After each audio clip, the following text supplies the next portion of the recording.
নমস্কার বন্ধুরা, মন্দিরাস ইন্ডিয়ান কিচেনে সকলকে স্বাগত। আমি মন্দিরা ফ্রম সিমলা। আজকে আমি আপনাদের সঙ্গে শেয়ার করছি কোনো রকম পুর বানানো বা পুর ভরা ঝামেলা ছাড়াই মটরশুঁটির পরোটা। এটা আপনারা যে কোনো সবজির সঙ্গে বা সসের সঙ্গে সার্ভ করতে পারেন। খুবই চটজলদি রেসিপিটা। চলুন শুরু করি। মটরশুঁটি পরোটা বানানোর জন্য প্রথমে এখানে আমি 1 বাটি মটরশুঁটি নিয়ে নিয়েছি। মিক্সার গ্রাইন্ডারের মধ্যে মটরশুঁটিটা দিয়ে দিচ্ছি। আমি এখানে 1 বাটি মতন মটরশুঁটি নিয়েছি। আপনারা চাইলে কিন্তু কম বা বেশি নিতে পারেন। আর সেই একই বাটি মেপে 1 বাটি মতন ধনেপাতা নিয়েছি। ধনেপাতাটাও মিক্সির মধ্যে দিয়ে দিলাম। এই ধনেপাতা মটরশুঁটির পরোটার স্বাদটা কিন্তু অপূর্ব লাগে। রোজ রোজ একঘেয়েমি রুটি বা পরোটা খেতে ইচ্ছে না করলে একবার এইভাবে ধনেপাতা মটরশুঁটির পরোটা বানিয়ে দেখতে পারেন। এর মধ্যে দিয়ে দিলাম 2টো কাঁচা পাকা লঙ্কা। আপনারা চাইলে লঙ্কাটাকে স্কিপও করতে পারেন। এবার এই সব কিছুকে ভালো করে পেস্ট করে নেব। ওহো, আমি তো জলটা দিতেই ভুলে গেছি। এর মধ্যে সামান্য পরিমাণে জল দিয়ে এই সব কিছুকে খুব ভালো করে পেস্ট করে নেব। আমি এখানে সব কিছুকে খুব ভালো করে পেস্ট করে নিয়েছি। এবার এই মিশ্রণটাকে একটা বাটির মধ্যে নিয়ে নেব। আমি পেস্টটা একটা বাটির মধ্যে নিয়ে নিয়েছি। এবার এই বাটির মধ্যে পরিমাণ মতন ময়দা দিয়ে দেবো। আপনারা চাইলে আটা বা ময়দা দুটোই ব্যবহার করতে পারেন। আমি এখানে পরিমাণ মতন ময়দা নিয়ে নিলাম। আপনারা আপনাদের মতন করে হিসেব করে নিয়ে নেবেন। আর এর মধ্যে দিয়ে দিলাম সামান্য পরিমাণে নুন। দিয়ে দিলাম এর মধ্যে সামান্য পরিমাণে চিনি। যে কোনো পরোটার মধ্যে যদি সামান্য পরিমাণে চিনি দেওয়া হয় তাহলে স্বাদটা খুব ভালো হয়।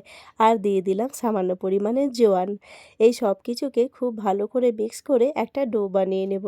আমার এখানে ডোটা রেডি হয়ে গেছে। এরপরে এর মধ্যে দিয়ে দেবো কিছুটা পরিমাণে সাদা তেল। আবারও ডোটাকে ভালো করে সাদা তেলটা দিয়ে মেখে নেব। আমার এখানে ডোটা একদম রেডি হয়ে গেছে। ডোটা খুব নরমও হয়নি, খুব শক্তও হয়নি। এবার এটাকে আধ ঘন্টার জন্য রেস্টে রেখে দেব। আধ ঘন্টা পরে আবারও ফিরে এলাম। এবার ডোটাকে আবারও একটু ভালো করে মেখে নেব। তারপরে ডোটা থেকে লই কেটে নেব। এইরকমভাবে মটরশুঁটির পরোটা বানাতে সময়টাও অনেক কম লাগে আর খেতেও কিন্তু দুর্দান্ত স্বাদ হয়। আপনারা কিন্তু অবশ্যই একবার বাড়িতে ট্রাই করবেন। আমি এখানে ডোটা থেকে লই কেটে নিয়েছি। আমি মিডিয়াম সাইজের লইটা কেটেছি। আপনারা কিন্তু সাইজটা আপনাদের মতন করে করে নেবেন।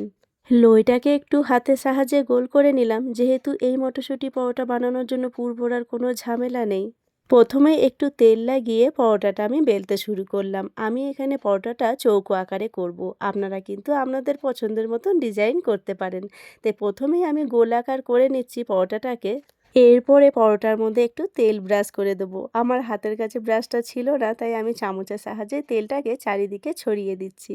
এরপরে 2 হাতের সাহায্যে 2 সাইডটাকে এইরকমভাবে ফোল্ড করে দিচ্ছি। এখন তো সব জায়গায় হালকা হালকা গরম পড়ে গেছে। আপনাদের ওখানে যদি মটরশুঁটি এখনও বাজারে পাওয়া যায় তাহলে কিন্তু এরকমভাবে একবার মটরশুঁটি পরোটা বানিয়ে দেখতে পারেন। আমাদের সিমলাতে কিন্তু 12 মাসই মটরশুঁটি পাওয়া যায়।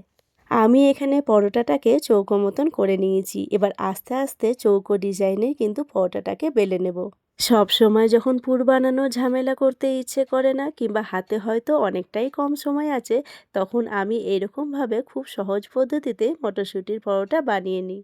আমার এখানে 2টো পরোটা বেলা হয়ে গেছে। চলুন এবার রান্নাঘরে যাওয়া যাক।